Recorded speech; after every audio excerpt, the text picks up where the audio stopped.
Ndeko, Jean-Pierre Bemba Ndeko Moïse va violer charte et à la Mouka. En tant que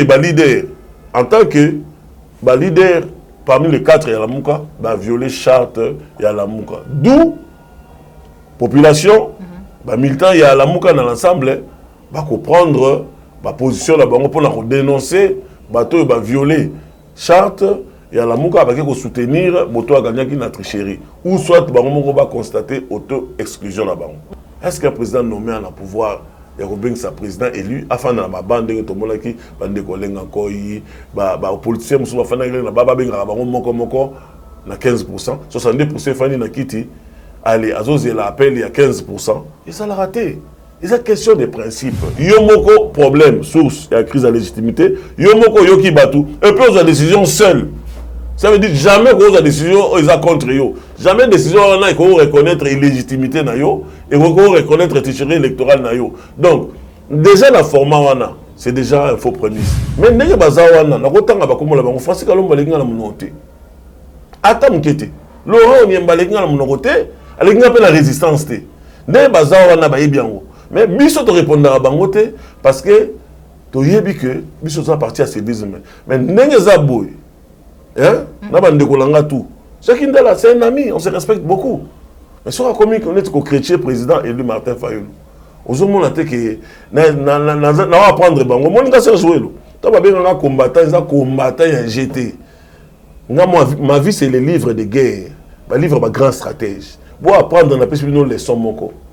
Une armée qui se bat avec comme motivation l'argent ne tiendra pas devant une armée qui est unie autour d'un idéal. Autour de Martin Fayulu, nous sommes autour d'un idéal. Bino autour de Moïse Katumbi, vous êtes comme des mercenaires. Donc, une armée de mercenaires, ils ont motivé dans le bon. Une armée où ils ont des idéaux, ils ont unis, ils ont frappé Bino Makasi. Donc, ils ont dans la mouka, ils ont dans le niveau, mais ils ont attaqué président Martin, nous avons civisme décidé, na citoyenneté civilisée, na Sergio na tchango à côté, na relaxa bango que troupeau yangai, pongai, naza lieutenant na ye na bitumba. Troupeau yangai, toza unis face à un idéal. Une telle armée face à au bango baza, ba mercenaires, ba somba bango le bambongo. Armée à mercenaires et qu'on gagne armée autour d'une idéalité. Première leçon. Deuxième leçon, boson aussi. Yango biso décidé position na biso. Et ça une invitation batindaki. Et ça batindaki te na question wana biso to vice président a kendete. Ya on peut mola ki président ayoka ki plus base na ko le quand même biso po ya yoka ande base. Pouvoir na fandi na fraude et ko corrompre maramunyo so ko sala e aussi mbaté. Yango moni même pouvoir na cher congolais ezaki déjà passé na Sera Kabila et comme sous 30% à perdre pouvoir na ye. Alors to ko continuer kaka boy. Aner ils ont préparé loko pour na outrage au chef de l'État. Peuple congolais yoka. Là c'est na dévancer bango. Montage moko zo salema. Na ba ANER, na ba CNS, na ba services spéciaux, na komba Serge Jouelo. Ce qui lelo na lobby boyoki na zate to likamo lobby boyeba ba responsable nini ya mboka oyo pour tout na bango ba compte. Na si na zu ba fuite ba service wana ils ont ko monter nga ba dossier pour na outrage au chef de l'État ba salelanga ba piège. Mais ngai naza mona nzambe ba Congo. Nzambe ya Congo. Le Dieu du majesté fleuve Congo, là où tu l'angai. Et là, on a intimidé l'angai.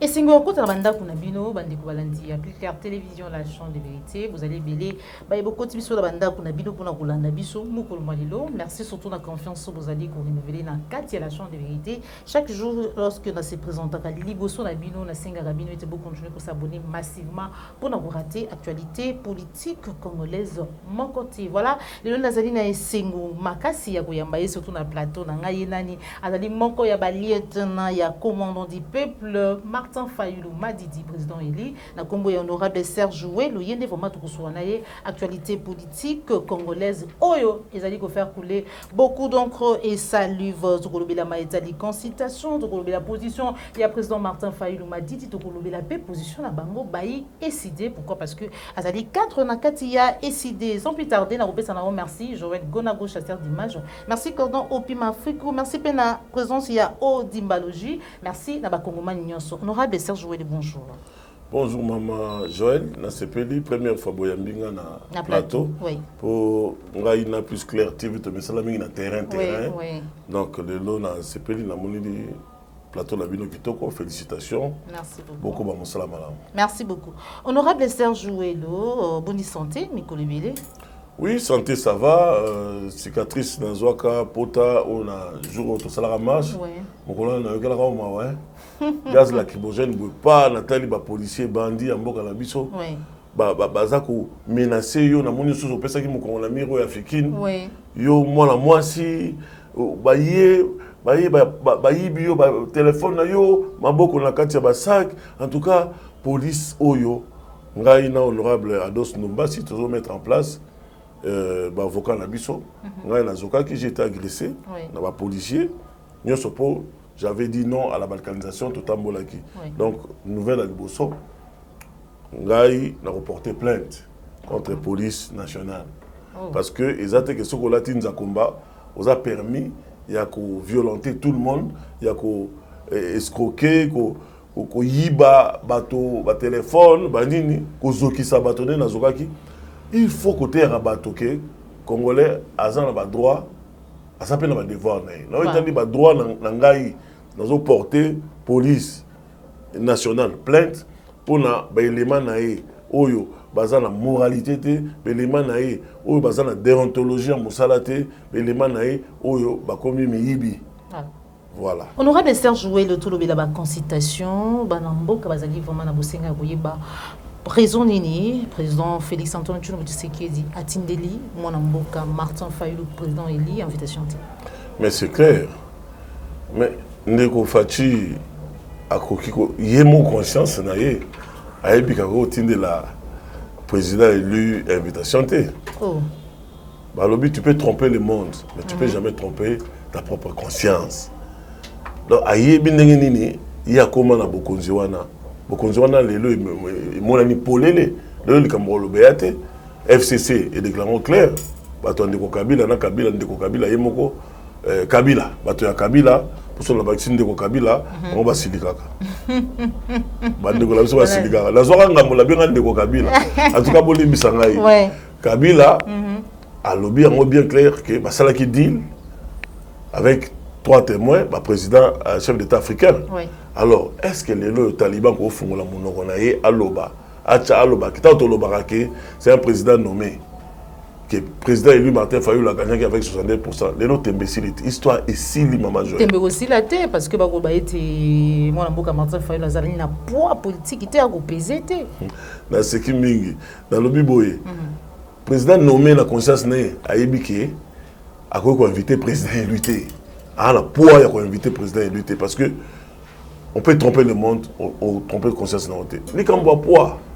Mais maman, 15%, 62%, na poids koleka. Quand on a bango mibale, président nommé la président élu. 15% de l'eau, FCC lobby qui a gagné raté. Donc, confirmer 15% na 62% na l'équipe poids. Et en plus de cela, bon, hier à lobby que bato lobby que président élu Martin Fayulu a OPZT, il y a l'invitation. Donc, tout le monde. Massalanga, fiston, ça, la poids sur le plan politique, ça, la poids président élu Martin Fayulu. C'est un Irsil Péchanga, Bengi Bango, na président Fachi, président nommé Fachi. Est-ce qu'à l'équipe, président élu Martin Fayulu n'a pas?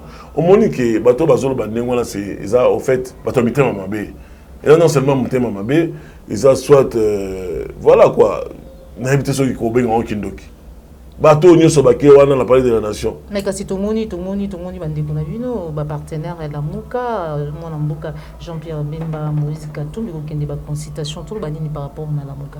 Bon avant la répondre wana na point moquer likambo ya poids Mais yo somona bolobi motoza en poité. Grand prêtre, doyen ba président Afrique centrale, Denis Sassou Nguesso ya Ochombe. Abensi Chilombo akati Braza. Lobi nango Chilombo ke nande ko senga. Papa Sassou. Ouais. Problème ndenge zawa Kleboa ya masolo tout. Eza président Mafa. Ye lokola trahissa biso na soni moya benga biso directement zate, hiron ke nande ko senga. Et pas ya Ochombe ya Dengue Sassou Nguesso albi kende ko bonde ne langai ndeko langa Martin Fayulu te o ya osolo na ye parce que ngai e ozala soni yango monaki invitation à mokolo baboya kate biso toza ba bantu un doyen comme Sassou sera bengi président élu Martin Fayulu aza moto ya respect moto ya intégrité aibi respect ba kulutu respectera papa la biso Sassou Nguesso mengi yango tanga zuimbela ya papa Sassou akati kimbango asaleka journée moko ke 7h akati azoni 14h tanga komi kuna nde papa Sassou ebisi alobi ndeko no ayaki awa atandi loboko alobi ndenge nini est-ce que ko convaincre président élu te aya pona masolo yo achanga poa président élu Martin Fayulu na bo solo nyoso na bo boto nyoso akenda mo secrétaire a remercier président Sassou na considération à bengi et puis yebisi a lobby papa yo yebi problème eza problème o toza na crise eza moto yo atindi yo benganga oyo benganga problème ngo eza comment nango Félix Tshisekedi comment nango victoire électorale ya présidentielle o ya tricherie ya Félix Tshisekedi bon problème eza wana yetanga zolo bangai na ya ochepo eza pona ya ko soutenir pouvoir na ye o issu ya tricherie eza la sens te vous comprendre et puis ce qu'a invité nga papa yo yebi ke nga mona longa o yebi ngo malamu a invité nga en quelle qualité a invité nga comme qui parce que moi je suis président élu il y a un président nommé est-ce qu'un président nommé a le pouvoir ya ko benga sa président élu afin na bande to monaki bande ko lenga koyi ba politicien musu ba fana na baba benga ba moko na 15% 70% fani na kiti allez azozi la appel il y a 15% et ça l'a raté et ça question de principe yango le baloba qui président Martin zo PZT mais so zo PZT na opposition mobima na résistance mobima nde baloba kawana opposition opposition te to na résistance opposition ils ont des combats qui n'est oh union ça qui n'est qu'au la Fachi à opposition mais la résistance à telle opposition la résistance ça soit bengi motonan bengi moto moko Martin Fayulu de Akatsaki la Braza oh union so ba awa ba msuba sali ba mfuilu awa ba yo ki ça soit bengi c'est bango jusqu'au le bas président Martin Fayulu azan la poite Ochombe Sassou Nguesso atambusi Fatim Balali Balé a bengi Balali Liboso a bengi président Martin a ko benga yeso abiya ko yoka président Limambo lobby et puis yo lobby ke aza la pointe camarade nangai sai na petite sœur nangai sur pesa ngande baleki Martin la fois wala vous mettez en besoin de qui voilà mon amboka Serge Jouelo mutuna na uta kutuna yo awa c'est en rapport na la muka le lenge ni tout monde bande ko na bino ba partenaire ya na bino ba président ou ya président na la muka ba sili yo kokende consultation mon amboka Jean-Pierre Bemba et longona Moïse Katumbi to ko lobani ni par rapport na la muka za ko kufa viki ba leader musuba ke consultation non motuna no eza pertinente to ba motuna ne belé tant que moni deux membres du présidium il y a la muka pour président la muka ezali président Martin Fayulu premier ministre Adolphe Muzito président Jean-Pierre Bemba na gouverneur Moïse Katumbi gouverneur ancien gouverneur bon biso benga kaka gouverneur ex-gouverneur donc toza la président élu toza na ex-premier ministre Muzito toza na ex-vice-président de la République Jean-Pierre Bemba et puis tous un ex-gouverneur Moïse Katumbi bango quatre né bazalaka et bengeli on des problèmes so ina ko c'est que ba titre wana eza ba titre na bango te OK na ex-gouverneur ya Katanga Moïse nde bazo ça la présidium ya la muka mais bango balobi baki en tant que ma personnalité ba bengi bango en tant que ma personnalité ba bengi bango te na cadre ya la muka toutefois les lots comme une personnalité aux organisation moko boye aux a ko engager organisation wana d'une manière ou d'une autre. Bakolo bakei, batoazo le bani. Dans la muka, et kabani po mi balé bakei, mi balé bakei te. Maintenant, biso oza essayé tout ça bato mibeko. La muka et bandara lokola plateforme électorale. Oh, tous la bande ko Fachi, tunyo sona, tous biso nyo sona ba Vital Kamerhe. On les a la plateforme électorale. Tant que tricherie salemi ba pesi ndeko Fachi pouvoir ya lokuta de na Bruxelles ba yo créer et commis plateforme politique. Na plateforme politique sur tel ne bandeli. Au mon idée quand ils avaient déjà quand mususu il y a ex-gouverneur Moïse, le vice-président Bemba, ça la opposition républicaine. Quand il y a ex-premier ministre Adolphe Moïse, il y a président élu Martin Fayoulou, tout ça la résistance.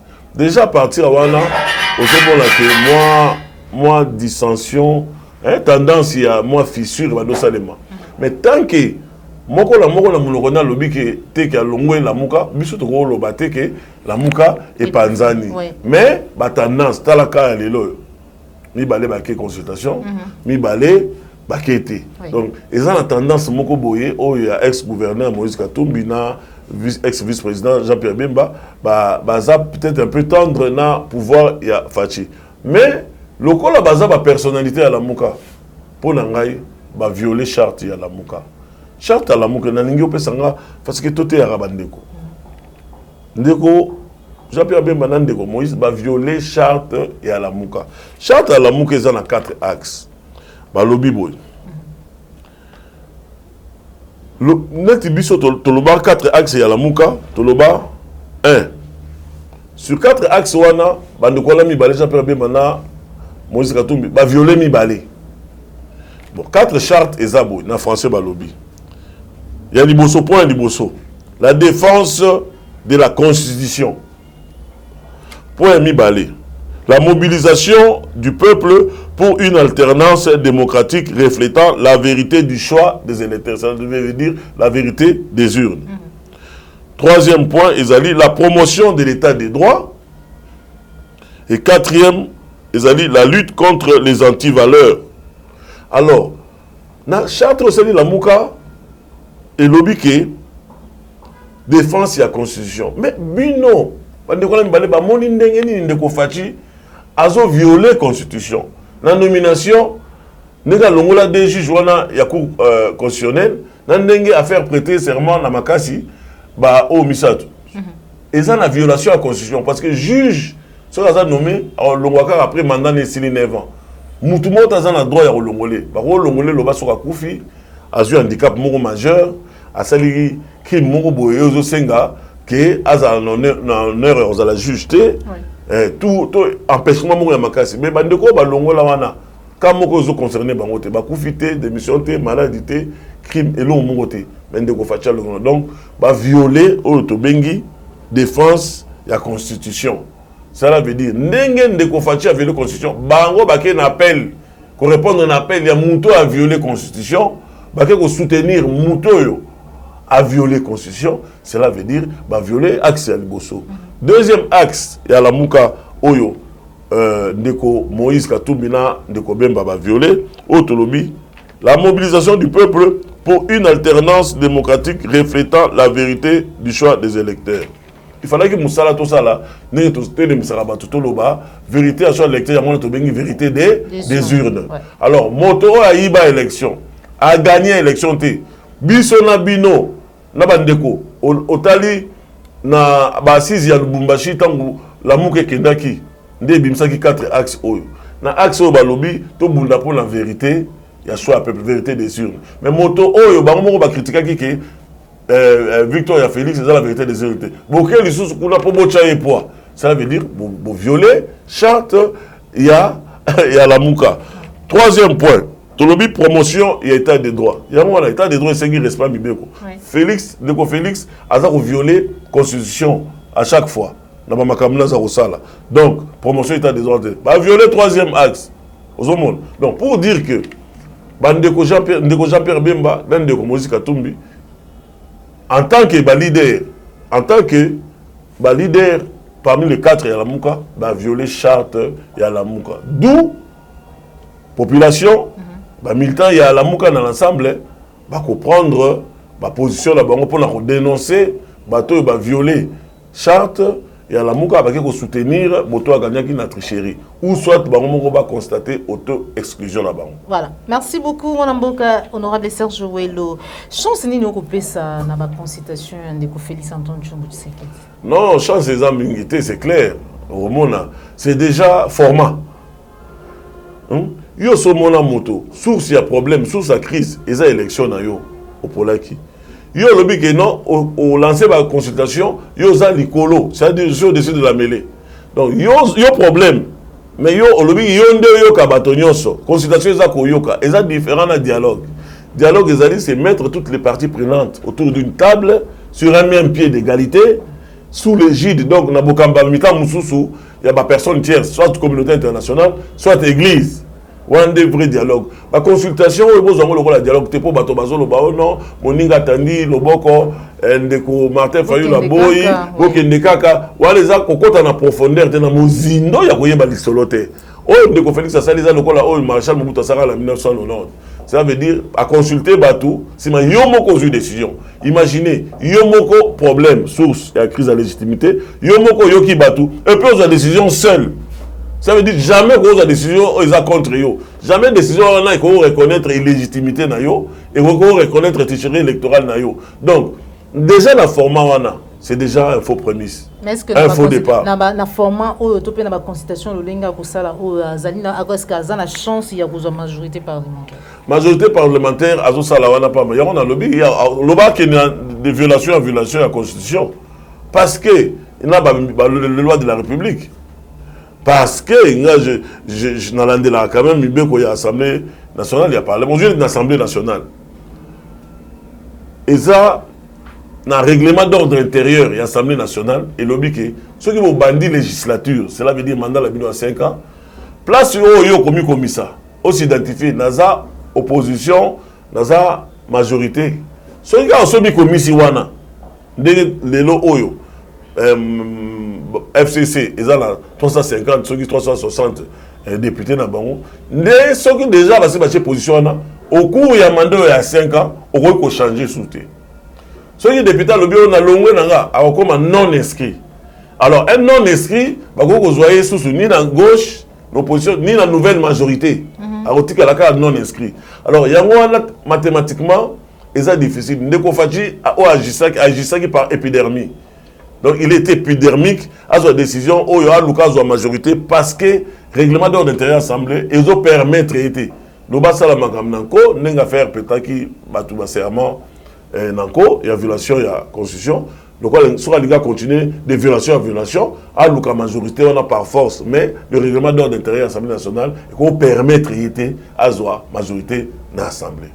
Moi, je suis Serge Wello, on a retour, il y a le président Moïse Katumbi, quand même plein, les Congolais qui Koyambaye, alors qu'il y a même la plateau, il y a plus de cartes télévision qui peuvent en découvrir, qui est signé, qui n'a pas le président Eli Martin Fayou, qui est NDP Koyambaye, plein, même ceux qui viennent au Kinde. Maman Koumbe, oui, et là, on va bien vidéo satellite.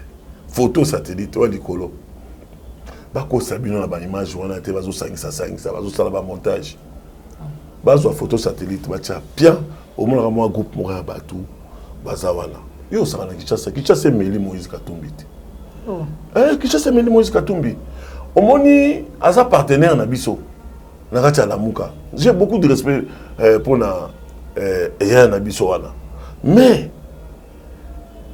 tant que la baninga à comprendre de l'eau les sons oyo il y a raté la popularité à Kinshasa et était que à quand ça que na vie mbongo et son nyonso mbongo go netinga Serge Wello boy à tous la million na yo za milliard na donc normalement être humain normal.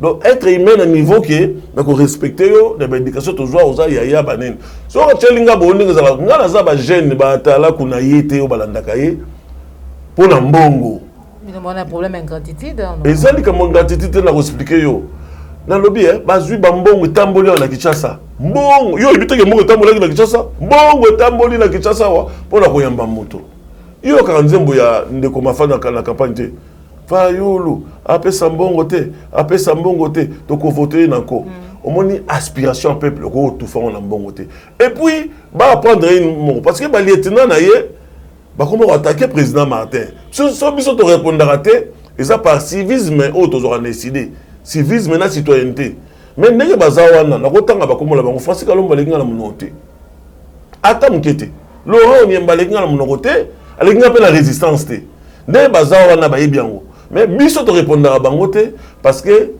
to yebi que biso ça partie à civisme mais ndenge za boy hein na bande kolanga tout chacun de là c'est un ami on se respecte beaucoup mais sur comme on est ko chrétien président élu Martin Fayulu ozomona te que na apprendre bango moninga se jouer lo to ba benga combattant ya GT nga ma vie c'est les livres de guerre ba livre ba grand stratège pour apprendre na pesi nos leçons moko une armée qui se bat avec comme motivation l'argent ne tiendra pas devant une armée qui est unie autour d'un idéal. Autour de Martin Fayulu, nous sommes autour d'un idéal. Bino autour de Moïse Katumbi, vous êtes comme des mercenaires. Donc, une armée de mercenaires, ils ont motivé dans bon. Une armée où ils ont des idéaux, tous ont unis, tous frappé Bino Makasi.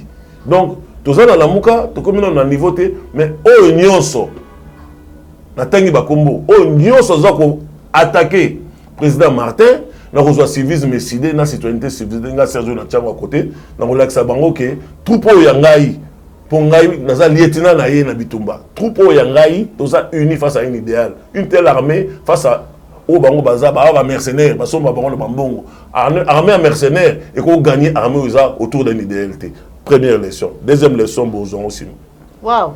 Merci beaucoup, honorable Serge Latomboki Makasi, moko ya ba lieutenant ya commandant du peuple Martin Fayulu m'a dit mais kasi nanga mon abino isidi.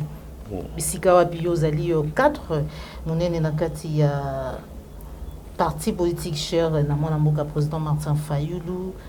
Bolingi nini juste par rapport à la consultation. Bobo ibinope? Mais clairement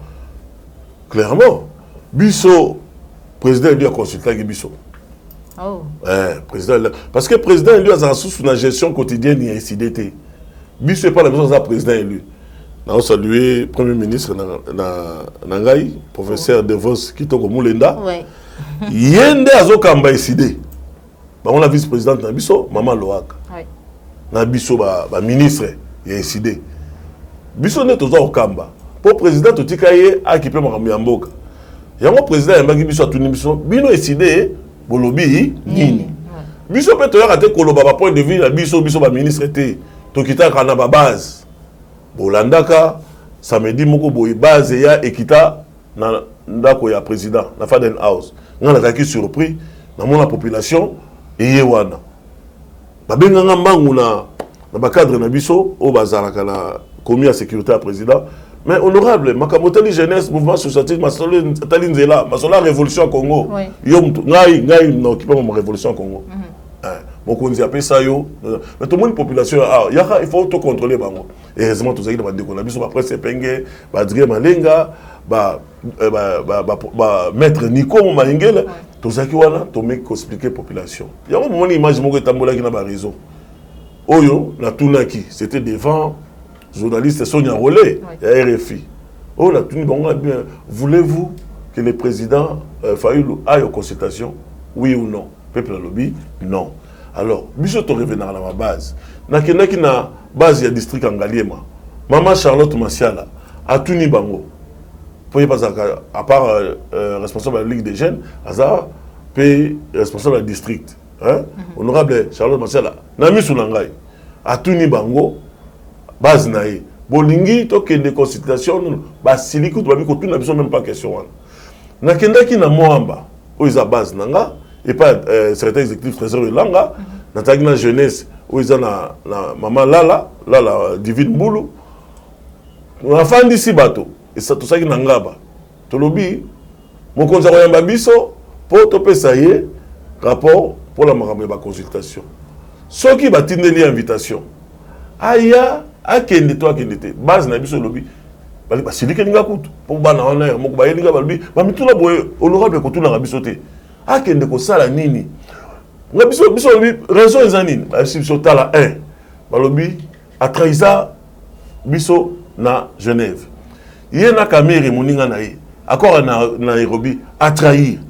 Aye na bato ba pesa pouvoir ko pesa lelo révété na deal mo batika peuple a pesa mutu pouvoir bango deal ndé pesa mutu pouvoir FCC ba partenaire parce que lobi yango taliban mo kaza suna libo lobate Sony bango balobi a trahir bango siko tanga meli pema komo luka azongela sous la muka ba pesa bouée de sauvetage tango ba pesa bouée de sauvetage a ko trahir kaka base na biso lobi to lingité yango na réunion à bureau national président yé à tout niveau point de vue na biso peut lobby par rapport à format tout format wana ya cause au-dessus de la mêlée to lobby de toutes les façons notre raison d'être en politique c'est que ça la haute population izoloba population ya ki nanda kona yo et tuni to tuni ye nga welo na tongi on bokende oui ou non ba lobby non yemo pas lobby avait raison d'être nanga muto azala mokonzi na mboko président Martin Fayulu lobby mokonzi na mboko ezandi peuple nanga et l'équipe a tebelé kutu ba policier na maele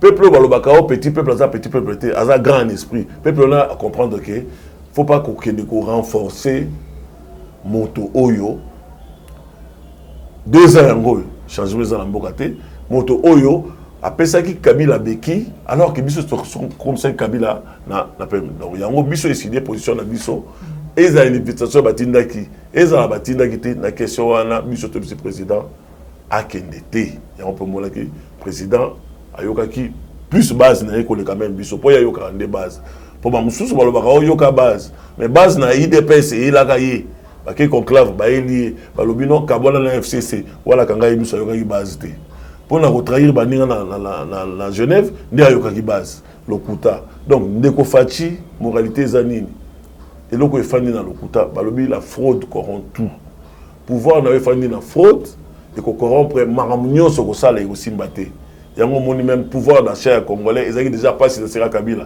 et comme ils sont sous 30% à perdre pouvoir naïe alors donc on continue kakaboy alors maintenant mingi mona mboka Serge Jouel to comme na suka émission na biso to lobela dossier minembwe honorable Serge Jouel oza na mabele penza ya bakoko mabele ya Congo yo muto telemela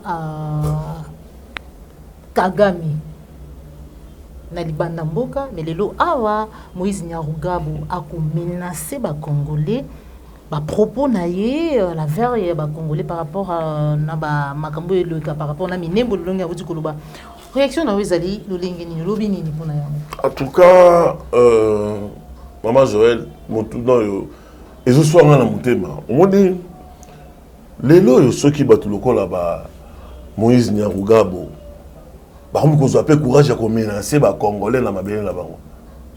Ils ont pour la Kabila, la Bafachi. Pour la Nino Kabila. Kabila y est mon pendant 18 ans. Tout le monde a posé acte mon côté à résistance contre politique extérieure. Il y a Paul Kagame. Paul Kagame va soutenir la rébellion à Tutsi. Où ils sont au Congo. Si le monde a rabattu à mon parce que il y a Paul Kagame. Kanisa, Joseph Kabila, pendant 18 ans, a fondé la mon côté contre politique extérieure à Kagame. N'a tellement Kagame était pour la xénophobe, la xénophobe, dans la parrain coutu, il y a mon inga n'angamuga tout, il y a moi, pareil à moi la naï, à la fille nanga. Tu vois ça la différence. Collègue nanga classe tout salaire et tout salaire à Montréal. Na télé performance, bah toi Canada bah ebi. Na comment un superviseur, mon inga nanga tant comme on a été pour la protéger, après ça moi on a confié pour dire que tout ça va xénophobe to lingaka te que to inaba tout cité problème est ça politique ya Rwanda na Congo Kagame na problème n'est en tant qu'humain roi na mototé pour biso ça va chrétien mais na un problème na politique extérieure na télémela qui en tant que président ya Rwanda en tant qu'institution ozali commandant suprême ya armée rwandaise il y a différents panels, il y a des experts des Nations Unies et démontrant noir sur blanc l'implication de l'armée rwandaise dans le massacre des populations civiles. Lui, Kagame, en tant que général commandant suprême ya armée wana ya ngone na télémélaye mais na télémélaye ndinga xénophobie te même bande ko nyaruga wana na iniete na bomoto ne po aza tout té mais yo yé na mboka bato ba ya ko ya tuza benga bango ba nya Rwanda ba nyangwa ne ba ke bato ya Rwanda bato ba uta Rwanda ba yé na bomoto la biso hospitalier to yambi bango to pesi bango bisika na ba éleveur bango ba bi oh non to ke ndiko fanda na montagne wana ba benga mulenge to tikeli bango mamati na montagne wana mulenge bafandi ekomi ono bakomi tribu na Congo banya mulenge esalema wapi soki nakendaka Paris mingi ndenge bakongolais na bandeko so bakongolais musu bafandaka na Château Rouge ndenge bazala na ebele ba respecter immigration bazwi immigration waza na commerce na waza na ndako ne bafanda wana jamais oyoka communauté net congolaise elobi biso dokomi banya Château Rouge na matonge ndenge mo na Belgique ndenge zara ba congolais bazala ke belé wana ba respecter l'immigration belge ba respecter l'administration belge ba lobi que non toza awa ba immigré ata to comment ni procédure ya naturalisation biso to boyete ba tout ba comme ba congolais mais ba la procédure ya naturalisation congolaise mais ma beza pour la ba tout ya nini tout se considéra ka rwandais so azongi na Rwanda comme automatiquement rwandais alors que constitution ya Rwanda et le baraké rwandais nous attend une double nationalité au tigalaka rwandais mais biso nationalité congolaise est une et exclusive yango mona ka bakunda bato ba Bosco Tangana avec ya général congolais to ba kangena CPI kuna o naza rwandais o kunda bato kimi na Rwanda na mboka na ye problème ezani soki lelo ba nyanguga bo bakomi ko ganga boy eza pona Kabila na Félix pour ni Kabila tikala ko manifester indignation face à face, il y a pouvoir, il y a Kigali. Yo mona par exemple, 5 jours à cinquantenaire, il y a jour sacré, il y a indépendance dans le cinquantenaire. Manifestation, il fallait au banda. Roi des Belges, écoute, il y a Fandi. Va repousser ma manifestation de quelques heures pour Kagame. Oh, il y a Kagame, il y a Afdelia, et où t'en as Rwanda. Tant que vous avez pouvoir, mais respectez bien Ndengeni. Ndengeni, moi, je ne sais pas. So lelo nyangunga bazolo bana ko menacer ba congolais po atali ke o babengi président nommé mokonzi o balobi kaza mokonzi ya Congo vagina liboso ake komi kitsa mutu na génocide rwandais mais tout en ignorant que il y a 6 millions de monde ake ko seka bolingo na Kagame alors que Kagame se moque du Congo et des Congolais il pille le Congo et il entretient les rébellions au bazo violer ma femme la maison il y a que kuna ake ko seka ake ko bonde la pouvoir kuna alors nyangoga autant atalike naza tout mais arrière base na monsieur Rwanda pouvoir na bino ya Félix au monde dernièrement siko voyage ndeko Félix atindi ba émissaire na tant complication politique commis comme na ba calcul comme bloqué muta Slovaquie eza Kagame tant que soit tindi bato wana ba ki no bonde le laé Kabila des émissaires Félix abattre ba ki kuta na Kagame pour la nini à comprendre que aux dos mur a kokani FCCT aux dos mur ce que pour azonga FCC ayebi ke na FCC mutu nango Kabila pe moi aza moto oyo ayoka kane Kagame pour pouvoir la bango utakuna na pouvoir ya Kabila na pouvoir ya Félix Tshilombo eza au dépend de na Kigali na batutsi wana ndenge ni nyamugabo akobanga bino yango to bunda na Congo to libérer Congo moko tango papa Rwanda lo ba que les pays est occupé les pays est occupé non non lobby on va se jouer dans le lobby papa Honoré Rwanda VH le Congo est occupé voilà.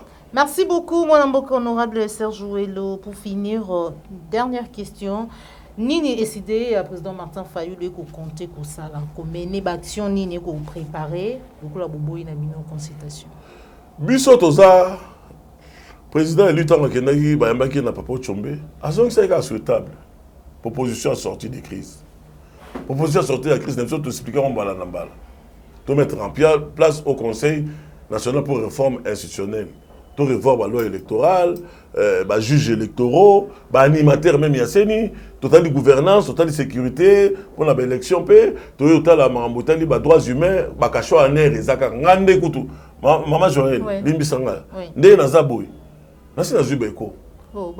Aner, ils ont préparé loko pour outrage au chef de l'État. Peuple congolais yoka. Nasi na dévancé bango. Montage moko zo salema. Naba aner na ba CNS na ba services spéciaux na komba Serge Ouelo soki lelo na lobby boyoki na zate to likamo lobi boyeba ba responsable nini ya mboka oyo bokutuna bango ba compte na sina zu ba fuite ba service wana ezoluka ko montelinga ba dossier pona outrage au chef de l'état ba salelanga ba piège mais ngai naza mona nzambe ba Congo nzambe ya Congo le dieu du majesté fleuve Congo nda to batelanga eloko na ko intimider ngai te et on a insisté dans le lobby Félix Tshisekedi c'est un président nommé alors bazwa dossier wana basangisango baya kofundanga na mwana Patrice Lumumba na loba o Lumumba lobaki dans un mois no elaka Lumumba lobi à mes enfants que je laisse et que peut-être je ne reverrai plus je veux qu'on dise que l'avenir du Congo est beau qu'il a tort d'eux, comme il a tort de chaque Congolais, d'accomplir la tâche sacrée de la reconstruction de notre indépendance et de notre souveraineté. Lumumba Lobi, ni brutalité, ni service, ni torture ne m'ont pas amené à demander pardon, car je préfère mourir la tête haute, mais la foi inébranlable à l'avenir de mon pays. Asuksha Lobi, mort ou vivant, libre ou en prison sur ordre des colonialistes, ce n'est pas ma personne qui compte, c'est les Congos. Bientôt, décidé à président du Martin Fayulu, nous avons préparé méga meeting. Tropé Sabino date Kalamingité, méga meeting, et gros à la table sur l'esplanade, il y a stade Kamagnola, autre bien stade de Martyr, soit dans le stade, beaucoup de détails.